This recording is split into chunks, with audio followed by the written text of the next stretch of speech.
வணக்கம் நண்பர்களே. வீடியோ போட்டு கொஞ்ச நாளாக ஆயிட்டு. சாரி. இனி அடிக்கடி வீடியோ போடுகிறேன். நான் இப்போ எங்கள் வீட்டில் இருக்கேன்.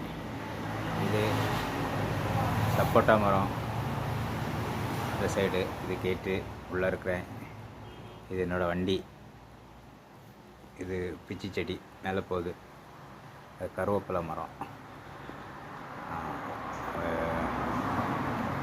என்னோட வீட்டு சிட் அவுட்டில் தான் உட்காந்துருக்கேன். வீடு ஓகே. சும்மா ஏதாவது போட்டு உங்களுக்கு ஸ்டார்ட் பண்ணலான்னு ஒரு ஐடியா. அதனால தான் இந்த வீடியோ உங்களுக்கு இப்போ நான் போடுறேன். ஓகே. இனி மீண்டும் தொடர்ந்து நம்ம சென்னை டாக்ஸியோட வீடியோ போட்டுகிட்டே இருப்பேன்.